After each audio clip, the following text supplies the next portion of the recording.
Hello everyone. Friends, आज हम discuss करने वाले हैं लगातार बढ़ते हुए वजन को कैसे कंट्रोल करें या फिर वजन को अपने कंट्रोल करके कैसे रखें। तो जो एक एग्जांपल है वो आपके सामने है, मैं हूँ। मेरा जो वेट था जब मेरी प्रेगनेंसी थी उस समय आप देखोगे मेरा वेट अराउंड 68 केजी हो गया था। And now my weight is around 54 to 55, इन दोनों के बीच में ही है। तो किस तरह से मैंने वेट को कंट्रोल किया और क्या जर्नी रही मेरी, उससे रिलेट करके आपको बताऊंगी तो बहुत ईजी रहेगा, क्योंकि जिन्होंने वेट लूज़ किया है या जो कंट्रोल करके रखते हैं उनका एक्सपीरियंस अगर आपके पास पहुंचता है, आप तक पहुंचता है, तो ये आपके लिए बहुत ईजी हो जाता है अपने बढ़ते हुए वजन को कम रखना। तो हमारा वुमेंस वीक चल रहा है जहाँ पे हमने कई सारी चीज़ें डिस्कस करी अपनी हेल्थ के बारे में। हमने फर्स्ट वीडियो में आई थिंक सर्वाइकल कैंसर के बारे में बात कर रही, देन हमने इरेग्युलर मेंस्ट्रुएशन के बारे में बात करी, लिकोरिया की बात करी, and now we are going to discuss weight gain. क्योंकि महिलाओं में या पुरुषों में देखा जाए इस समय वजन बहुत बढ़ रहा है।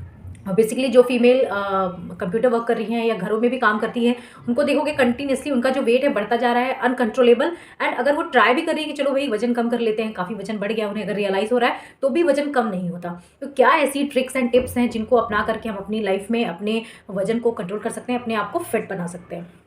देखिए, बेसिकली क्या होता है, अगर आपका वजन बढ़ता जाएगा तो एक तो जो अपना सेल्फ कॉन्फिडेंस होता है वो तो कम होता ही है। दूसरा हमारा जो लुक है ना, एक हम अपने आप को जो जिन नज़रों से देखते हैं वो हमें सही नहीं लगता कि भाई अचानक से हमारा वजन कैसे बढ़ता जा रहा है, पहले तो एकदम नॉर्मल था, अभी वेट गेन कैसा हो गया। एक तो आपको कॉन्फिडेंस की कमी हो जाती है।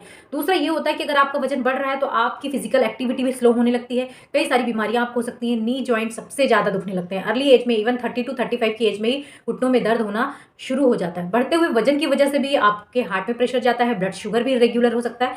कई सारी जो आपकी बीमारियां हैं वो इससे रिलेट करती हैं, और उन बीमारियों की वजह से भी मोटापा हो जाता है। तो हमें दोनों ही चीज़ों को वाइसी वर्सा समझ करके रखना होगा। सबसे पहले आप ये जान लो कि वजन बढ़ने के कारण क्या है, क्यों बढ़ता है वजन, है ना। कई बार ब्लाइंड होकर हम ट्रीटमेंट करते हैं और या हम लाइफ स्टाइल मॉडिफिकेशन करते हैं, हमें रिजल्ट्स नहीं मिलते। We should know the cause behind your weight gain. सबसे पहले जो कॉजेज हैं, देखिए ऐसी कोई बीमारी अगर आपको हो गई है फिजिकल, लाइक अगर कोई महिला है उसे पीसीओडी पीसीओएस है, सिस्ट हो गई है ओवरीज में, तो उस वजह से भी आप में हार्मोनल डिस्टर्बेंसेस होते हैं और बहुत जल्दी वेट गेन होता है। उसमें एकदम से जो पेल्विक एरिया है, लोअर यूट्राइन रीजन जिसे हम बोलते हैं, वहां पर वेट गेन बहुत ज़्यादा होने लगता है और हिप्स और थाई एरिया बहुत ज़्यादा हैवी हो जाता है। ठीक है, इसके बाद जिनका थायराइड बढ़ा हुआ है, आजकल थायराइड भी कॉमन हो गया है लोगों में, हाइपर या हाइपोथायराइडिज्म। तो मोस्टली देखा जाए तो हाइपोथायराइडिज्म में वेट बहुत ज़्यादा बढ़ता है, बट कई पेशेंट्स हाइपर में भी लेकर के आते हैं, डॉक्टर साहब मेरा वजन देखिए कैसे एकदम से बढ़ता जा रहा है। तो आपने अपना थायराइड भी रूल आउट करना है, वो है या नहीं। इसके अलावा दूसरी बीमारियां भी हैं जिनका ब्लड शुगर अनियंत्रित रहता है ना, डिस्लिपिडीमिया जिन्हें है, ब्लड शुगर एकदम से बढ़ जाए, 200 से ऊपर जा रहा है, या फास्टिंग और पीपी दोनों ही बढ़ते हुए जा रहा है, तो उसको भी कंट्रोल करना जरूरी होता है। हायर कोलेस्ट्रॉल लेवल है अगर बॉडी में तो वो भी मोटापे का बहुत बड़ा कारण है। इसके बाद आपकी इरेग्युलर डाइट एंड लाइफस्टाइल, वो बहुत रोल प्ले करती है हमारे वजन को कंट्रोल ना रख पाने में और अनकंडीशनली उसे बढ़ने देती है। इसके अलावा जो इंपॉर्टेंट कॉज है वो ये है स्ट्रेस होना। अगर आप कंटिन्यूअसली ओवर थिंकिंग कर रहे हैं, किसी थॉट में एब्जॉर्ब हैं, तो एक हार्मोन होता है कॉर्टिसोल करके, वो रिलीज होता है हमारी बॉडी में और वो कॉज करता है वेट गेन का, राइट। तो आपने इन चीज़ों को बहुत अच्छे से ध्यान रखना है। डाइट एंड लाइफस्टाइल में मैं एक चीज़ ऐड करना चाहूँगी, अगर आपकी लाइफ फ्रेंड्स सेडेंटरी है, तो मेरा खुद का एक्सपीरियंस रहा है कि आप अगर बैठे बैठे सारे काम करते हो या सारे टाइम लेट जाते हो, घंटे मोबाइल देखते हो, तो आपका वेट जरूर से बढ़ने वाला है, या फिर आप उसे मैनेज नहीं कर पाओगे, इवन डाइटिंग और एक्सरसाइज के करने के अलावा भी। तो हमें इन चीज़ों पर भी ध्यान रखना है कि हमारी जो फिजिकल एक्टिविटी है वो क्या है, राइट। ये तो हो गए कॉजेज। अब हम किस तरह से मैनेज करें, क्या करना चाहिए हमें डाइट में या फिजिकल एक्टिविटी में, ऐसा हम क्या करें कि हमारा वेट कम हो जाए। तो सबसे पहले जैसा कि मैंने आपको कहा कि स्ट्रेस एक बहुत बड़ा कारण हो सकता है, तो आपने स्ट्रेस तो हटा देना है। वेट बढ़ रहा है इसलिए कम करना है ऐसा नहीं है, हमें अपने आप को फिट रखना है, तंदुरुस्त रखना है, जिससे जो शारीरिक बीमारियां दूसरी हैं वो ना होने पाए और फिजिकली हम फिट रहें, हमें खुद को भी अच्छा लगे, हमारा जो कॉन्फिडेंस लेवल है, हमारी जो फीलिंग्स है टुवर्ड्स आवर सेल्फ वो भी अच्छी रहे और ऑब्वियसली हमें अच्छा फील हो। तो सबसे पहले तो आपको, मैं डाइट से भी पहले कहना चाहूंगी, आपको अपने आप को फिट रखना है। उसके लिए फिजिकली एक्टिव रहना होगा। इफ यू थिंक कि मैं सारे टाइम लेटी रहूंगी, मैं लेटा रहूंगा सारे टाइम, सेडेंटरी हैबिट है, बार बार खाने के बाद आप लेट जाते हो, जो भी मील लिया आपने, आफ्टरनून का मील लिया, इवनिंग का मील लिया, उसके बाद अगर आप लेट जाते हो तो प्लीज नो, ठीक है। इसके बाद भी आपको फिजिकली एक्टिव रहने का मतलब ये है कि दिन के टाइम में, ये जो हमारे 8 घंटे होते हैं day time, half an hour का रेस्ट या 1 आवर का रेस्ट करने के बाद आपको ट्राई करते रहना है कि आप फिजिकली एक्टिव रहें। हर आधे घंटे में आपकी वॉक होनी चाहिए, सीढ़ियां उतर चढ़ सकते हो आप, फिजिकली एक्टिव रहना है। ऐसा नहीं कि हम जाकर के बार बार लेट रहे हैं, इस तरह की कोई एक्टिविटी कर रहे हैं। तो फर्स्ट इज दिस। अब आ जाते हैं हम कि मेनली हमें करना क्या है और किस तरह से अपनी लाइफस्टाइल को एक अच्छे से सांचे में ढाल करके काम करना है, जिससे कि हमारा शरीर जो है वो सुडौल रहे, एकदम स्वस्थ शरीर रहे, जो हमारा BMI है वो होना चाहिए, राइट। तो शुरू करते हैं मॉर्निंग से। मॉर्निंग जो पहला स्टेप है हमारा आता है, उठते से ही आप जो चाय पीते हो, चाय का प्याला हम सबकी आदत होती है, हैबिट एक बन ही जाती है। उठते से आपको हमेशा बॉडी को डिटॉक्स करना है, क्योंकि हमने रात में जो भी खाया, डिनर में हमने जो भी लिया, फूड लिया है ना, वो हमारे पेट में जाकर के डाइजेस्ट हुआ एंड उसके बाद वो मोशन के थ्रू बाहर जाने वाला है। बट जो भी बोलते हैं ना अनइम्पॉर्टेंट या ऐसे सब्सटेंसेस जो छनकर के बॉडी से बाहर निकलते हैं, जैसे यूरिन निकलता है, स्वेट के थ्रू बहुत सारे इसेंशियल सॉल्ट्स निकलते हैं, सिमिलरली आप बॉडी को डिटॉक्स करोगे तो वो आपकी बॉडी से बाहर जाएंगे। तो वो कैसे जाएंगे? आपको गुनगुना पानी लेना है, आप नॉर्मल ल्यूक वार्म वाटर में लेमन जरूर ऐड करें। कुछ मेरे पेशेंट्स ये बोलते हैं डॉक्टर साहब नींबू हमें सूट नहीं करता, नींबू से हमें एलर्जी होती है, स्नीजिंग होने लग जाती है, इस तरह की बातें करते हैं। तो अगर आपको लेमन सूट नहीं करता तो कोई बात नहीं, आप सिंपल हनी वाटर भी ले सकते हैं या सिंपल ल्यूकवार्म वाटर जरूर से लेना स्टार्ट करें, ये बहुत हेल्प करता है। और जैसे ही आपने पानी लिया उसके जस्ट 10 मिनट बाद या 5 मिनट बाद ही आपको 5 सुपर फूड जो बहुत हेल्प करते हैं वेट लॉस में, जिन्होंने मुझे भी हेल्प किया है, क्योंकि मैंने हैबिट ही बना ली है सिंस 5 ईयर्स की, मुझे ये लेना ही है। मैं अभी बात भी कर चुकी हूँ, वीडियोस अवेलेबल है मेरे पेज पर। मेथी दाना, फ्लैक्स सीड, तो 5 चीज़ें मैं लेती हूँ। एक मेथी दाना है और 7 से 8 सीड रहते हैं, फ्लैक्स सीड के 8-10 दाने रहते हैं, आप वो ले सकते हो। पंपकिन सीड्स ले सकते हैं आप, चिया सीड्स 5 से 10 लेना है, और साथ में आपको कुछ ड्राई फ्रूट्स लाइक एलमंड्स 2 से 3 एलमंड ले लो आप, एंड पिस्ता या जो भी आप इसमें से किशमिश ऐड करना चाहें। अगर आपको शुगर नहीं है तो आप किशमिश भी ऐड करके ये 4 से 5 सुपर फूड मॉर्निंग में चाय के पहले लेना है। ऐसी आदत डाल ही लीजिए। मैंने इसकी बहुत ज़्यादा स्पेसिफिसिटी और बहुत बेनिफिट आपको ऑलरेडी वीडियो में बताए हैं, बट थोड़ा सा इस पर लाइट डालना चाहूँगी। ये क्या करते हैं, हमारी बॉडी में कई सारे, इनमें बहुत सारे इसेंशियल एलिमेंट्स होते हैं, इतने सारे इसमें विटामिन होते हैं, इतने मिनरल होते हैं, और सबसे बड़ी बात की फाइबर होते हैं। They are rich in fibre. और फाइबर क्या करता है, अगर आप बॉडी में सिर्फ फाइबर ले रहे हो, फैट है ही नहीं, तो आप देखो कि कितना हेल्प कर रहा है आपको फैट को रिलीज करने में। जो फैटी एसिड्स होते हैं जो यूजफुल होते हैं वो बॉडी में जा रहे हैं, जिससे आपको एनर्जी भी मिल रही है, और अननेसेसरी ट्रांस फैट जो बॉडी का वेट बढ़ाते हैं, जो पूरी पराठे या ऑयल में होते हैं, आगे जो हम बात करेंगे, तो उन चीज़ों को भी कम करते हैं, राइट। तो ये 5 चीज़ें आपको चाय के बाद ले लेनी है, पानी ल्यूकवार्म वाटर लिया उसके जस्ट बाद लेनी है। This is very very useful and very very essential. आपको बहुत एनर्जी देते हैं। आप कहते हैं ना कि प्रेगनेंसी के बाद जो फीमेल है उसका वेट बहुत बढ़ जाता है और फिर डलनेस रहती है, इतनी एक्टिविटी हम कर ही नहीं पाते, तो दिस इज कंप्लीटली रॉन्ग।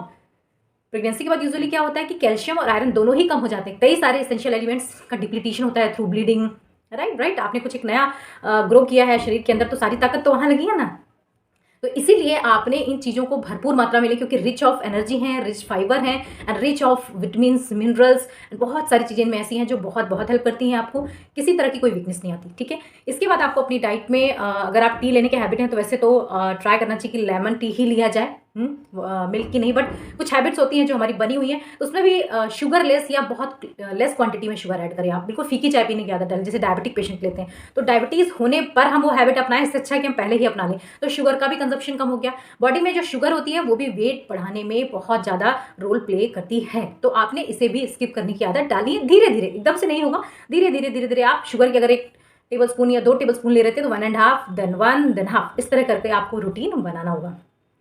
साथ में आपको जब आप ब्रेकफास्ट करो, लंच करो, डिनर करो, तीनों ही मील को इकट्ठा करके मैं बात करूंगी, जिससे वीडियो बहुत बड़ा नहीं होना चाहिए, जिससे आप पूरा देख पाइए, आपका समय भी ना लगे। तो उसमें आपने क्या करना है कि कर्ड, दही, बिना नमक का दही, तीनों टाइम आप ले सकते हो। ब्रेकफास्ट लंच में तो इसेंशियल ही है। जो लोग रात में नहीं लेते, अगर आप 6-7 बजे भी ले लोगे तो बहुत अच्छा रहेगा, क्योंकि कर्ड लेट नाइट नहीं लेना होता है ना। कुछ ऐसे बैक्टीरियाज उसमें होते हैं, गुड बैक्टीरिया, जो हेल्प करते हैं, बट नाइट में उससे नहीं लिया जाता। तो आप ट्राई करो कि आपने ये ब्रेकफास्ट में और लंच में जरूर दही लेने की आदत डालिए। प्लेन दही खा सकते हैं, नाश्ते के साथ भी ले सकते हैं। This is very very useful and essential for your gut health, है ना। पेट ठीक रहेगा तो ऑलरेडी आप देखोगे डाइजेशन इंप्रूव है, एसिडिटी का कोई प्रॉब्लम नहीं है, फ्लैचुलेंस नहीं है, तो आपने बहुत एनर्जेटिक फील होगा और बहुत ही अच्छे से आपका डाइजेशन होगा। तो कर्ड जरूर लेना आप। इसमें कोई किसी तरह का कोई फैट नहीं है, इसमें कैल्शियम है, गुड बैक्टीरियाज हैं, तो देखिए कितनी, और रिच ऑफ इसमें हाइड्रेशन भी मेंटेन करता है आपकी बॉडी में, स्पेशली इन समर, तो आपने ये लेना है। इसके अलावा जो सैलेड की बात होती है, जूसेस की बात होती है, तो मैं तो कहूँगी अगर आप सैलेड बहुत ज़्यादा लेने की आपकी आदत नहीं है तो आप कैरेट, चुकंदर, पालक का जूस लेने की आदत डालें। अल्टरनेट डे पे ले लें, टेस्ट फ्लेवर ना सही समझ में आए तो एक दिन एक छोड़ के आप इस तरह से, या 2 दिन या 3 दिन हफ्ते में इस तरह से ले सकते हो। साथ में नारियल का पानी, coconut water is very useful, हफ्ते में 1 बार भी लेते हो तो बहुत हेल्प करता है। तो ये तो हो गई डाइट की बात। अब फिजिकल एक्टिविटी में एक्सरसाइजेस तो सबको पता है कि योगा करना है, एक्सरसाइज करना है। इसमें हेल्प क्या करता है वेट लॉस करने में या वेट गेन ना होने पाए? इसमें सबसे ज़्यादा हेल्प करता है आपका थ्रू आउट डे एक्टिव रहना। अगर आप दिन में 2 से 3 घंटे सोते हो, आपका वजन जरूर बढ़ेगा। आपको सिर्फ हाफ एन आवर 45 मिनट लेटना है। दिस इज़ वेरी इंपॉर्टेंट, जो मैंने किया है और मुझे रिजल्ट मिले हैं, राइट। उसके बाद आपको एक्टिव ही रखना है। कहीं अगर आप बैठ भी गए, आधे घंटे 15 मिनट मोबाइल देख रहे हैं या कुछ काम कर रहे हैं, उसके थोड़ी देर फिर से आपको छत पे जाना है या नीचे आना है या रूम में इधर से उधर माइग्रेट करते रहना है। इसके अलावा आपको सीढ़ी उतरना और चढ़ना बहुत हेल्पफुल है। अगर आप सीढ़ियाँ दिन में ट्राई करें कि 5 से 10 बार सीढ़ियाँ ऊपर चढ़ना, नीचे उतरना करें। जिन लोगों को नी जॉइंट का प्रॉब्लम है, बैक पेन है, प्लीज़ उनके लिए नहीं है ये stair down, up and down, but जो लोग नॉर्मल हैं उनके लिए बहुत एसेंशियल है। आप इसको कर सकते हो, बहुत बेनिफिशियल रहेगा। और अदर एक्सरसाइजेज हैं, आधे घंटे की एक्सरसाइजेज करें।